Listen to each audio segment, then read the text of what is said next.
अभी हम कुछ डिडक्शंस के बारे में बात करेंगे। ये डिडक्शंस हमारे आज के लेक्चर्स में काम आएंगी। ठीक है। पहला डिडक्शन जो आपके सामने आ रहा है वो है 80D। क्या लिखा है? Deduction for payment of health और मेडिकल इंश्योरेंस प्रीमियम। अगर आप हेल्थ इंश्योरेंस कराते हो, किसका? खुद का, या अपने स्पाउस यानी जीवन साथी का, या अपने डिपेंडेंट चाइल्ड्स का, या अपने माता पिता का। ठीक है, डिपेंडेंट माता पिता का। ओके, कैसे भी हो तो आपको 80D का डिडक्शन मिलेगा। अब डिडक्शन कितना मिलता है तो इसे आप यूँ याद करो, 25,000, 25,000, 50,000, 25,000, 50,000, 75,000, 50,000, 50,000, 1,00,000। क्या है जी? जैसे मान लो एक है ए और एक है बी। ए 35 साल का और बी है 55 साल का, 35 ईयर, 55 ईयर, और बी जो है वो ए के फादर हैं। अब क्या होगा इस केस में? आपको दोनों चूंकि सीनियर सिटीजन नहीं है तो आपको 25 और 25 50,000 तक का डिडक्शन मिलेगा। मान लेते हैं कि जो 20 के फादर हैं वो 65 साल के हैं, तब फिर आपको 25,000 और 50,000 75,000 तक का डिडक्शन मिल सकता है। और मान लो एक खुद ही 62 ईयर का हो और इसके फादर जो हैं वो 82 ईयर के हों, तो दोनों सीनियर सिटीजन हुए, तब इस केस में आपको 1,00,000 रुपये तक का डिडक्शन मिल सकता है। पर याद रखना 80D के डिडक्शन के लिए आपको पेमेंट चेक से करना पड़ेगा। चेक आपका बियरर भी हो सकता है और चेक आपका अकाउंट पे वाला चेक भी हो सकता है। ठीक है, इसमें दो बातें आप और ध्यान रखना। देखिए आजकल हेल्थ चेकअप होता है, हेल्थ इंश्योरेंस से पहले हेल्थ चेकअप होता है, तो उसमें 5,000 तक का डिडक्शन है और इसका पैसा आप चाहो तो कैश में दे सकते हो, इसमें चेक का कंपल्शन नहीं है। एक सीन ये भी है कि जो सीनियर सिटीज़न होते हैं, जो बड़े एज में होते हैं 60 साल से ज़्यादा, उनका कई बार हेल्थ इंश्योरेंस नहीं हो पाता। तो अगर आपने उनके ट्रीटमेंट पे खर्चा किया है तो उस केस में भी जितना भी खर्चा होगा वहाँ 50,000 तक का डिडक्शन आपको मिल सकता है। तो हेल्थ इंश्योरेंस करा लोगे तो भी डिडक्शन मिलेगा, या आप अगर उनके ट्रीटमेंट पे खर्चा करोगे तो भी डिडक्शन मिल सकता है। ठीक है जी, चलिए और बात कर लेते हैं। अगला डिडक्शन आ रहा है, उसका नाम है 80DD। किस लिए है ये? Disable dependent deduction in respect of maintenance including medical treatment of disable dependent. इसे यूँ समझो कि जिस पर्सन का क्वेश्चन हम सॉल्व कर रहे हैं, जिस इंडिविजुअल का क्वेश्चन हम सॉल्व कर रहे हैं, उसके घर में कोई ऐसा पर्सन है जो उस पर डिपेंडेंट है, वो डिसेबल भी है, दैट इज़ उसके हैंडीकैप है या ब्लाइंड है, और उसकी डिसेबिलिटी भी है और डिपेंडेंसी भी है हमारे ऊपर, तो 80DD का डिडक्शन मिलता है। और इसमें आपको 75,000 का डिडक्शन मिलेगा, और सीवियर डिसेबिलिटी के केस में 1,25,000 का डायरेक्ट डिडक्शन मिलेगा। जैसे मान लो एक असेसी है, उसके घर में एक बच्चा है, बच्चा डिसेबल है, तो अगर आपका खर्चा मान लो 25,000 भी हुआ उस बच्चे पे, तो भी डिडक्शन 75,000 का होगा, और सीवियर डिसेबिलिटी के मामले में खर्चा 1,25,000 का होगा। एक बात और बता दूं, ये डिसेबिलिटी सुनते ही आपको 80U भी याद आ सकता है, पर 80U में असेसी खुद डिसेबल होता है और 80DD में उसका कोई घर का कोई मेंबर होता है। ठीक है जी। सीवियर डिसेबिलिटी भी आप जानते हो, 80% से या उससे ज़्यादा की डिसेबिलिटी को सीवियर डिसेबिलिटी कहते हैं। ठीक है बेटा। इसके बाद एक डिडक्शन आज के लेक्चर में आएगा, वो है 80E। इसे आप समझिए कि अगर कोई असेसी है, वो एजुकेशन लोन लेता है, एजुकेशन लोन लेता है खुद के लिए या अपने स्पाउस के लिए या अपने बच्चों के लिए, तो उसका जो इंटरेस्ट पेमेंट होगा, उस पे आपको 80E का डिडक्शन मिलेगा। कुछ सावधानियां हैं, जैसे हायर एजुकेशन में क्या क्या कवर है, इंजीनियरिंग की पढ़ाई, मैनेजमेंट की पढ़ाई, या ग्रेजुएशन के कोर्स, या कोई भी ऐसा कोर्स जो 12th बोर्ड के बाद होता है, जिसे आप हायर स्टडीज़ कह सकते हो। हायर स्टडीज़ असेसी की हो सकती है, उसके जीवन साथी की, बच्चों की, या डिपेंडेंट की हो सकती है। इसमें आप ध्यान रखना कि आपको इंटरेस्ट पे करना पड़ेगा। पेमेंट करोगे तो डिडक्शन मिलेगी, नहीं तो नहीं मिलेगी। जो होशियार बच्चे हैं उनको बता दूं, हाउसिंग लोन का जो इंटरेस्ट होता है, उसकी डिडक्शन मिलती ही मिलती है, चाहे आप पे करो ना करो। लेकिन 80E क्लेम करने के लिए आपको इंटरेस्ट का पेमेंट करना पड़ेगा, और ये डिडक्शन 7 साल तक मिलती है, 7 साल से ज़्यादा नहीं मिलती है। एक लास्ट और बात कर लेते हैं अपन, ये आ रहा है 80GG। देखिए 80GG डिडक्शन किसको मिलेगा? पहली कंडीशन है कि अगर आप इसका रेंट चुकाओगे, जिस पर्सन के लिए हम क्वेश्चन सॉल्व करेंगे, अगर वो पर्सन रेंट चुकाएगा तो उसे 80GG का बेनिफिट मिल सकता है, सब्जेक्ट टू, शर्त यह है कि उसे HRA ना मिलता हो। इन अदर वर्ड्स, जिसे HRA मिलता है उसके लिए 80GG नहीं है, और जो नॉर्मल कोई इंसान है जो घर का किराया चुका रहा है उसे 80GG मिलता है। अब इसमें डिडक्शन निकालना इतना आसान नहीं है, इसमें 3 रूल हैं। एक तो होता है 5,000 रुपये महीना, एक होता है 25% ऑफ एडजस्टेड जीटीआई, और तीसरा होता है rent paid -10% of adjusted GTI. अब सर ये तो मुश्किल है, हो जाएगा आपसे, अभी के 2 क्वेश्चनों में आएगा भी। वैसे जीटीआई में से अगर आप एलटीसीजी हटा दोगे, 111A का जो बेनिफिट होता है उसे हटा दोगे, और बाकी डिडक्शन एटीसी एटीडी वगैरह हटा दोगे, तो आपका जीटीआई कन्वर्ट हो जाएगा एडजस्टेड जीटीआई में। फिर उसका एक तो 25% निकाल के रख लेना और एक उसका 10% निकाल के रख लेना, ये तीनों लिमिट्स याद कर लेना। इसमें से जो छोटा अमाउंट आएगा, लीस्ट ऑफ द फॉलोइंग आएगा, उसमें आपको 80GG का बेनिफिट मिलेगा। ठीक है, एक बार स्लाइड को आप चाहें तो रीप्ले करके दोबारा सुन लीजिए।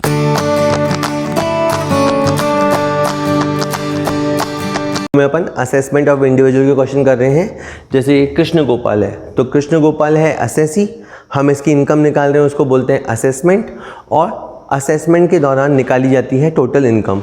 जैसे श्री कृष्ण गोपाल जयपुर में है जो, और एक किराए के मकान में रहते हैं, तो ये बात यूं ही नहीं लिखी हुई है, ये काम की बात है कि वो किराए के मकान में रहते हैं और वो किराया चुकाते हैं, और गत वर्ष में उनकी इनकम का डिटेल दे रखा है। ये पहले अपन पूरा क्वेश्चन रीड कर लेंगे, और लास्ट में लिखा है कि आप इसकी टोटल इनकम निकालो। ओके, सबसे पहले अपन पॉइंट बाय पॉइंट पढ़ते जाएंगे और सॉल्व करते जाएंगे। जैसे लिखा है प्राप्त वेतन, इनको 165,000 सैलरी मिला, तो ये 165,000 इनकम लिखा जाएगा कि सर ये हम क्या कर रहे हैं, कंप्यूटेशन ऑफ टोटल इनकम, हम टोटल इनकम कैलकुलेट कर रहे हैं। लिखा है पेशे से कर योग्य आय, अब इनका कोई ऑफिस होगा, कोई ये सर्विसेज देते होंगे, उससे इनको 85,000 इनकम हुई, तो ये इसको बोलते हैं PGBP, profit gain from business and profession. तो यहाँ पे लिखा मैंने profit and gain from business and profession, यहाँ पे ये इनकम का अमाउंट है 85,000। नेक्स्ट, कंपनी के ऋण पत्रों पर ब्याज, मतलब इनके पास डिवेंचर है और डिवेंचर्स का जो इंटरेस्ट है वो है 10,000, और ये अमाउंट है ग्रॉस। ग्रॉस का मतलब है टोटल, तो आपको कुछ सोचना नहीं है, 10,000 का ब्याज आपको इन टोटल मिला है, बना है, तो ये 10,000 का ब्याज आ जाएगा।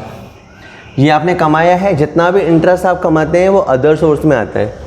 नेक्स्ट इज भारतीय स्टेट बैंक में बचत खाते में जमा पे ब्याज, ये पॉइंट तो हर पॉइंट में आ रहे हैं, 2,000 का ब्याज है, क्योंकि लगभग वैसे भी सबका सेविंग अकाउंट होता ही है और थोड़ा बहुत ब्याज बनता ही है, लेकिन आप जितना जल्दी यहाँ लिखते हो उतना ही जल्दी नीचे लिखा करो, आपको 2,000 का डिडक्शन मिल जाएगा। ऊपर इनकम लिखा है, नीचे डिडक्शन लिखा है। आप याद रखिएगा कि ये अमाउंट मैक्सिमम 10,000 तक हो सकता है, अभी केवल 2,000 ही आएगा।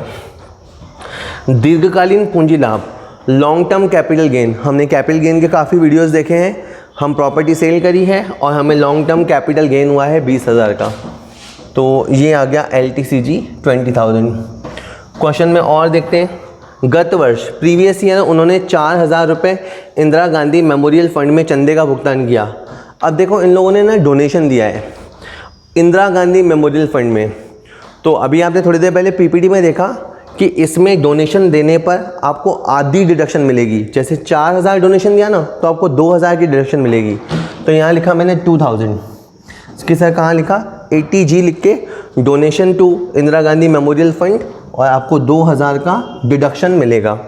नेक्स्ट, 15,000 इन्होंने national saving certificate 8th issue खरीदे, पोस्ट ऑफिस में जाके नेशनल सेविंग सर्टिफिकेट खरीदे 15,000 के, यहाँ लिखा मैंने 15,000 NSC national saving certificate 8th issue, उससे कोई फर्क नहीं पड़ता, 8th इशू 7th इशू, ये सीरीज़ होती है। आगे है विकलांग आश्रित पुत्र, अब विकलांग हैंडीकैप है यानी डिसेबल है, और आश्रित मतलब डिपेंडेंट है, तो मतलब क्या है, ये जो कृष्ण गोपाल है ना, इनका एक बेटा है, वो बेटा थोड़ा हैंडीकैप है और उन्होंने उसके मेडिकल पे 20,000 खर्च किए हैं। अब यहाँ आप समझो खर्चा 20,000 का हुआ है, लेकिन इसको जो डिडक्शन है वो 75,000 का मिलेगा। कि सर वो आप तो 80U बोल रहे थे पिछले वीडियो में, नहीं, अगर असेसी खुद डिसेबल होता है तो 80U होता है, और एसएससी के घर का कोई मेंबर अगर डिसेबल होता है तो 80DD होता है। इसमें 75,000 का फिक्स डिडक्शन है, यानी आप देखेंगे कि इसका खर्चा तो इतना ही हुआ, खर्चे से कोई मतलब नहीं है, फिक्स अमाउंट है 75,000। और कुछ मामलों में 1,25,000 भी होता है अगर डिसेबिलिटी सीवियर हो तो। इस क्वेश्चन में बताया नहीं कि डिसेबिलिटी का परसेंटेज क्या है, तो फिर आप 75,000 दे दो, ठीक है। चलिए कि सर क्वेश्चन खत्म हो गया, नहीं, ये वीडियो कराने का मेन पर्पस है 80GG सीखना। आज अपना पूरा फोकस रहेगा 80GG पे। अब 80GG कैसे आएगा अभी सुनते जाना। सबसे पहले ये समझो कि इसे सैलरी मिली थी, उसमें से आपको 40,000 लेस करने हैं। आप ये भूल मत जाना, गलती से भी अगर आपने ऊपर गलती कर दी तो नीचे तक क्वेश्चन गलत हो जाएगा। तो इसकी जो इनकम है वो 125,000 है। अब आप फिगर देखते जाओ, 125,000 कमाया सैलरी से, इसके बाद इसने 85,000 कमाया बिजनेस से, 10,000 कमाया इंटरेस्ट से, 2,000 कमाया इंटरेस्ट से, 20,000 कमाया LTCG से। It all comes to 242,000। अब 80GG इतना खतरनाक सेक्शन है कि इसमें पहले आपको एडजस्टेड GTI निकालनी पड़ेगी। क्या सर, ये GTI है, अब हमें एडजस्टेड GTI निकालनी पड़ेगी। कैसे, यहाँ पे लिखा मैंने साइड में एडजस्टेड GTI। इसके लिए क्या करना, पहले तो GTI ले लेना, उसमें से LTCG ले लेना। LTCG के बाद आप 80C हटा दो, 80TTA हटा दो, 80G हटा दो और 80DD हटा दो। कि मतलब सर क्या करना है, आपको एडजस्टेड GTI निकालते समय जितने भी तरह के डिडक्शंस हैं वो सब माइनस करने हैं। अब मैं कैलकुलेटर पे करता हूँ ना, जैसे 242,000 लिखा मैंने GTI, और LTCG है 20,000, वो लेस किया, और बारी बारी से ये सब लेस हो जाएंगे। ये कितने हैं, 15 और 2 17, 17 और 2 19, 19 और 75, 94। कि ये सर क्या किया, ये सब अपने ये जो फिगर थे ना चारों, ये सब माइनस कर दिए। तो 242,000 में से 20,000 गया, पीछे 94,000 गया, ये आया है 1,28,000। कि चलो सर आपकी बात मान ली। अब आपको इसका 10% निकालना है। इस 1,28,000 का 10% है, ये अमाउंट होता है 12,800। ओके सर, हो गया ख़त्म? नहीं, अभी थोड़ा सा और बाकी है। मैंने यहाँ पे लिखा 80GG। 80GG में एक तो आपको लेना है 5,000 रुपया महीना, उस हिसाब से देखो तो ये होता है 60,000।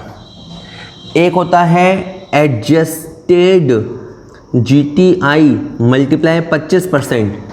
एडजस्टेड GTI 128,000, उसका 25% होता है 32,000, 32,000, 64 उसका आधा, ठीक है। और तीसरा होता है rent paid minus 10% of adjusted GTI। कि सर ये तो बहुत टफ है। हाँ, 80GG टफ है। रेंट पेड 2,000 रुपया महीना, 2,000 रुपये महीना तो 12 महीने का हुआ है 24,000, और 24,000 में से ये जो 10% अपन ने निकाला था 12,800, ये लेस किया तो आया है रिजल्ट फिगर 11,200। अब आपको 3 अमाउंट देखने हैं, एक तो देखना है 60,000, एक देखना है 32,000, एक देखना है 11,200। Whichever is less, least of the following. इन तीनों में से जो छोटा अमाउंट है वो ले लेना है, और वो है 11,200। किसी हमें समझ ही नहीं आया। पहले आपको GTI तक आना है, फिर आपको डिडक्शंस लेने हैं। 80GG निकालने से पहले आपको ये सारा कुछ कर लेना है, और फिर एडजस्टेड GTI वाले पॉइंट को आप दोबारा देख लेना, आपको आ जाएगा समझ में। फाइनल में आंसर निकाल रहा हूँ। 242,000 में से 80C के 15,000 गए, 2,000 रुपये 80TTA के गए, 2,000 80G के गए, 75,000 गए 80DD के, और 11,200 80GG के, और फाइनली आंसर है 1,36,800। 1,36,800 ये आया है टोटल इनकम। जब तक आप टोटल इनकम नहीं निकाल लोगे तब तक आप टैक्स कैलकुलेट नहीं कर सकते। एक आध वीडियोज़ में अपन और टोटल इनकम सीखेंगे, उसके बाद वीडियो में अपन टैक्स निकालना भी सीखेंगे, ठीक है। इसको अब आप देख लीजिएगा।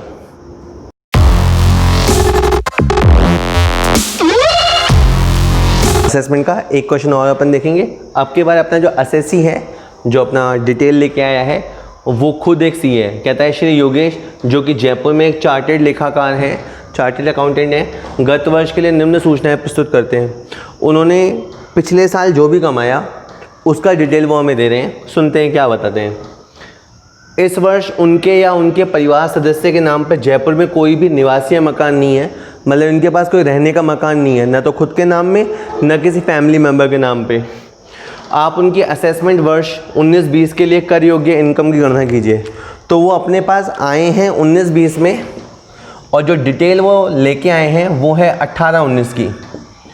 तो 18-19 में उनके ये 9 पॉइंट रहे। सबसे पहले लिखा है पेशे से आए, चूँकि ये खुद एक चार्टेड है और इनका ऑफिस होगा। इन्होंने 185,000 कमाया है। ये इनकम बिजनेस हेड में जाएगी पीजीबीपी में। तो income from business and profession में 185,000 लिखेंगे।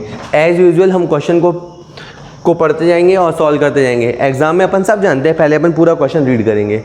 आगे है अल्पकालीन पूंजीगत लाभ जिस पर धारा 111A में कर देय होगा।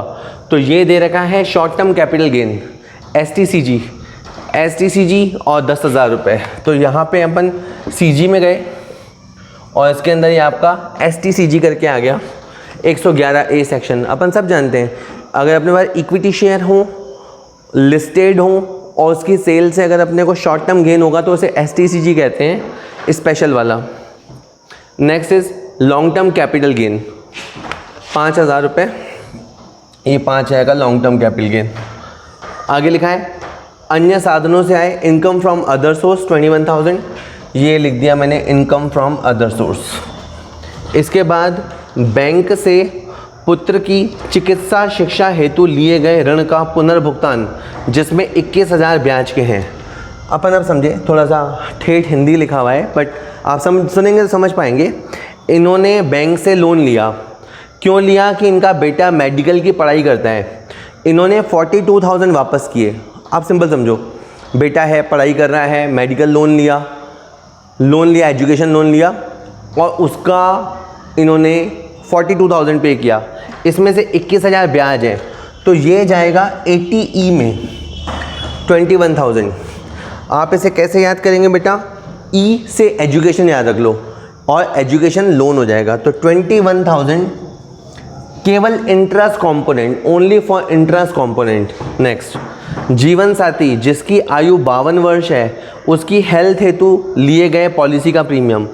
अब अपन हेल्थ इंश्योरेंस जानते हैं, खुद का, अपने जीवन साथी का, बच्चों का या माता पिता का करा सकते हैं, ठीक है। इसका जो लाइफ पार्टनर है उसकी एज है 52 साल की। 30,000 का इन्होंने प्रीमियम चुकाया है, डिडक्शन मिलेगा 25,000 का, ठीक है। यहाँ पे मैंने 25,000 रुपये लिखा, 80D health insurance. Next, Jaipur में इन्होंने मकान के किराए का भुगतान किया 26,500। तो मकान किराया जब भी चुकाओगे 80GG लगेगा। 80GG सबसे लास्ट में लगाना है, तो अभी थोड़ा वेट करो। आगे है पत्नी के सीए की शिक्षा हेतु एसबीआई से लिए गए लोन का भुगतान। अब इसने एक लोन एसबीआई से भी उठाया है, इसकी पत्नी भी चार्टेड की पढ़ाई कर रही है, उसके लिए एजुकेशन लोन लिया है, इसमें भी ब्याज चुकाया है, तो वापस ये 80E का मामला बनेगा। तो 30,000 और हो गए। तो इस क्वेश्चन में मैंने 21 की जगह लिख दिए 51। 2 बार इसने एजुकेशन लोन का ब्याज चुकाया है। पहली बार बेटा था, इसकी वाइफ को भी पढ़ाई करवा रहा है। पिता जिसकी आयु 79 वर्ष है, उसके उपचार पर वह 56,000। अब इसका फादर है, इनके फादर हैं, एज काफ़ी है और उनके ट्रीटमेंट पे पैसा खर्च हुआ। तो अब समझना, वैसे 80D की डिडक्शन कब होती है, जब हेल्थ इंश्योरेंस करवाते हैं। लेकिन कई बार क्या होता है, बीमा कंपनी मना कर देती है कि हम इनका हेल्थ इंश्योरेंस नहीं करेंगे क्योंकि इनकी एज ज़्यादा है। तो आप चाहो तो इलाज पर होने वाले खर्चे की डिडक्शन ले सकते हो। यानी अगर आप हेल्थ इंश्योरेंस करवा पाते हो तो उसकी डिडक्शन ले लो, और अगर आप ट्रीटमेंट कराते हो तो उस पर भी आप 50,000 तक की डिडक्शन ले सकते हो in case of senior citizen. तो 50,000 की डिडक्शन आपकी और मिलेगी। और ये है आपके 80D की ही है ये भी, ठीक है। वाइफ का तो हेल्थ इंश्योरेंस है और इसके फादर साहब का हेल्थ का खर्चा हुआ है कि सर अब ख़त्म हो गया। ओके, पहले इसको दोहरा लेते हैं। इसकी बिजनेस से इनकम है, long term capital gain, short term capital gain की इनकम है और छोटी मोटी और इनकम है। पहले इसको जोड़ देते हैं। 185,000, 5,000 रुपया, 10,000 रुपया और 21,000, ये सब हो गया 2,21,000। 80GG को सॉल्व करने से पहले सुन लो, इसको 80D का डिडक्शन मिलेगा हेल्थ के केस में, हेल्थ इंश्योरेंस। 80E का डिडक्शन मिलेगा एजुकेशन लोन का, इस पे अपन ने PPTs में बात की अभी, और इसको अभी 80GG का डिडक्शन देना बाकी है। अब आप क्या करेंगे, ध्यान से सुनिएगा। पहले आप GTI ले लेना, किसे ले लिया, इसमें से LTCG माइनस करना, 111A माइनस करना 80D माइनस करना 80E। मतलब आपकी जो इनकम है, जैसे 221,000, ये मैंने यहाँ लिखा 221,000, उसमें से ये 5,000 LTCG के गए, 10,000 रुपये STCG के गए, 75,000 रुपये 75,000 80D के गए और 51,000 80E के गए। कि सर बाकी बचा क्या, देख लेते क्या बचा। 5 और 10 15, 75 एक गया और 51 एक गया। अब बेटा आया है 80,000 रुपये। अब आप थोड़ी देर इस 80,000 पे फोकस करो, इसे बोलेंगे एडजस्टेड GTI। एडजस्टेड GTI कि सर फिर क्या करना, देखो रेंट में एक तो होता है 5,000 रुपये महीना, तो 5,000 रुपये महीने के हिसाब से देखोगे तो ये तो हो गया 60,000। एक रूल होता है एडजस्टेड GTI का 25%, यानी इस 80,000 का 25%, ये हो गया 20,000, ठीक है। और एक तीसरा होता है rent paid minus 10% of adjusted GTI। थोड़ी जगह कम है। रेंट पेड, जैसे इस क्वेश्चन में रेंट पेड इन्होंने किया था 26,500 और एडजस्टेड GTI है 80,000। 80,000 का 10% होता है 8,000 और ये आता है 18,500। ये आता है 18,500। कि सर हमें समझ नहीं आया। 3 अमाउंट है 80GG में, सिंगल अमाउंट नहीं है, 3 अमाउंट है। 5,000 रुपये महीना, 25% ऑफ GTI और एक है rent paid minus 10% of GTI, ठीक है। इन तीनों को निकाल देना। अब अल्टीमेट आंसर आ रहा है 221,000 ये वाला, माइनस 25,000 माइनस 50,000 51,000, ठीक है, और 18,500 और चला गया। अल्टीमेट आंसर आया है 76,500। पहले जो इनकम आती है उसे बोलते हैं ग्रॉस टोटल इनकम, आखिर में जो इनकम आती है वो आती है टोटल इनकम। टैक्स इसी इनकम पे लगता है। कितना लगेगा, कैसे लगेगा, वो बस 1-2 वीडियोस के बाद आने वाला ही है। अभी आपकी टोटल इनकम 76,500 होगी। तो एक बार आप अच्छे से इसको देख लेना।